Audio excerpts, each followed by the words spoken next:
결정의 배경을 살펴보면 트럼프 행정부의 목표는 정권 교체가 아니었던 것으로 보입니다. 우선 첫 번째 이유는 현실적인 한계인데요. 사실 이란 정권을 무너뜨려야 한다는 이야기는 이전에도 여러 차례 나왔습니다. 그런데 현실은 생각만큼 간단하지 않습니다. 민간 저항 세력만으로는 혁명 수비대 같은 강력한 무장 조직을 상대하기 어렵기 때문이죠. 결국 정권을 완전히 무너뜨리려면 미 육군이 이란 영토 안으로 들어가야 하는데요. 하지만 미국 여론은 지상군 투입을 원하지 않고 있습니다. 대다수 미국인들은 미국이 또 다른 중동 전쟁에 깊숙이 개입하는 것에 반대하고 있죠. 두 번째 이유도 있습니다. 정권 붕괴 이후의 미래가 불확실하다는 점입니다. 만약 이란 정권이 갑자기 붕괴된다면 여러 정치 세력과 무장 세력이 충돌하면서 이라크나 리비아처럼 장기간 혼란에 빠질 가능성이 있습니다.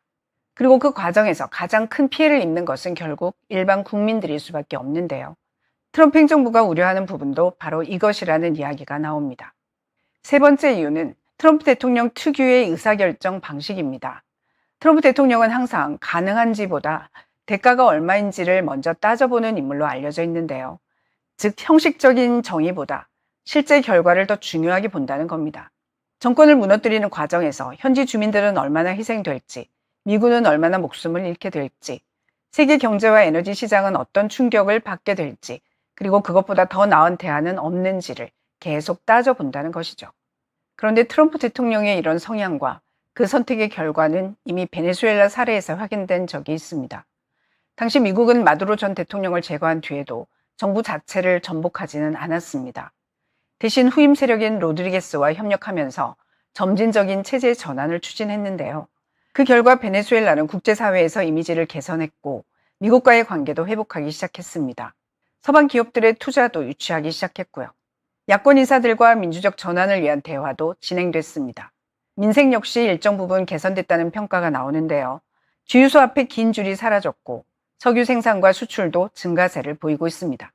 물론 아직 갈 길은 멀지만 전체적인 방향은 민주주의와 자유를 향하고 있다는 이야기가 나오고 있는데요. 최근에는 미국과 협력해 악명 높은 국제 범죄 조직인 아라과 열차의 수장까지 제거했습니다. 그렇기 때문에 베네수엘라 사례는 정권을 무너뜨리지 않고도 체제를 변화시킬 수 있다는 가능성을 보여줬다고 할 수 있습니다. 특히 가장 강경한 지도자가 사라진 이후에는 후임 세력들이 보다 현실적이고 유연한 선택을 할 수 있다는 것이 베네수엘라 경험으로 입증된 셈인데요. 트럼프 행정부는 이란 역시 비슷한 길을 갈 수 있다고 보고 있는 듯합니다. 실제로 일부 전문가들은 혁명 수비대 내 강경파들과 하메네이의 영향력이 약해지면서 정치적 주도권도 점차 실용주의 세력으로 넘어갈 수 있다고 보고 있습니다.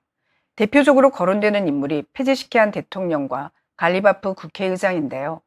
실제로 트럼프 대통령은 최근 여러 차례 이란의 새로운 지도부가 등장했으며 미국과 합의한 인물들은 상대하기 좋은 사람들이라는 취지의 발언을 하기도 했습니다. 그리고 갈리바프 국회의장도 지난 6월 18일 공개 연설에서 이란은 대결을 넘어 경제 발전에 집중해야 하며 국민들을 경제적 압박에서 해방시키고 국가를 재건해야 한다고 말했습니다. 사실 이런 발언은 불과 몇 달 전만 해도 강경파들이 절대 받아들일 수 없었던 이야기였는데요. 그래서 혁명 수비대 내부 분위기도 달라졌다는 이야기가 나옵니다. 벤스 부통령은 혁명 수비대 지도부가 미국 측에 비공식적으로 메시지를 전달했다고 주장했습니다. 지난 47년 동안 미국을 상대해온 방식은 잘못됐다. 다시 한번 새롭게 시작해보자 라는 취지의 내용인데요. 이 역시 몇 달 전만 해도 상상하기 어려웠던 변화입니다. 왜냐하면 현재 혁명 수비대 지도부는 전쟁 이전 지도부와 비교하면 상당 부분 교체된 상태이기 때문입니다. 그리고 새 지도부는 이전 세대보다 훨씬 현실적이고 신중하다는 평가도 나오고 있습니다. 그런데 트럼프 행정부의 목표는 여기서 끝이 아닙니다. 강경파의 힘을 약화시키는 데 그치는 게 아니라 이란이 스스로 변할 수 있는 환경까지 만들겠다는 구상인데요. 만약 이란이 핵개발 포기와 같은 약속을 실제로 이행한다면 미국은 단계적으로 동결된 해외 자산을 해제하고 제재도 완화할 수 있다는 입장입니다. 최근 공개된 협상 내용을 보면 조금 더 구체적인 방법까지 제시했는데요. 벤스 부통령은 앞으로 동결된 이란 자산이 해제되더라도 그 돈이 이란 정권으로 흘러 들어가는 일은 없을 것이라고 밝혔습니다. 동결 자산의 상당 부분은 카타르 은행에 보관되어 있는데요. 대신 미국과 카타르가 관리하는 체계 아래에서 미국산 대두와 옥수수, 밀 같은 농산물을 구매하는 데 사용한다는 겁니다. 즉 미국 농민은 수출 시장을 확보하고 이란 국민은 식량과 생필품을 공급받게 되는 구조인데요. 벤스 부통령은 이를 전형적인 트럼프식 거래라고 설명했습니다. 그러니까 테러 자금으로 사용되는 것도 아니고 이란 정권이 직접 가져가는 돈도 아니며 미국 국민과 이란 국민 모두에게 도움이 되는 방식이라는 것이죠. 그런데 이 부분은 상당히 중요합니다. 현재 미국과 이란의 협상은 한 번의 서명으로 끝나는 단발성 거래라기보다는 마치 집을 짓는 과정과 비슷해 보이기 때문입니다. 먼저 전쟁을 통해 강경파의 힘을 약화시키고 그 다음에는 제재 완화와 경제 회복이라는 당근을 제시하고요. 그리고 약속을 지키는지 철저히 감시하면서 단계적으로 관계를 조정해 나가는 방식입니다. 하지만 많은 사람들은 여전히 이란에 대한 의구심을 가지고 있습니다. 이란이 과거에도 국제사회를 속여왔기 때문인데요. 한편으로는 약속을 하면서 뒤로는 몰래 핵무기를 개발해왔죠. 그리고 이전 미국 대통령들은 대체로 이란과 정면으로 충돌하는 것을 피했습니다. 문제가 있다는 것을 알면서도 눈 감고 넘어가는 경우가 많았고요.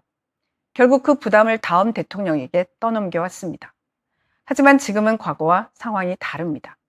트럼프 행정부는 이미 한 차례 전쟁을 치르면서 유화 정책이 어떤 결과를 낳는지 직접 확인한 만큼 과거와 같은 실수를 다시는 반복하지 않겠다는 입장입니다. 이에 따라 미국은 핵시설 감시를 전례 없는 수준으로 강화했고요. 합의를 어길 경우에는 언제든 군사행동에 나설 수 있다는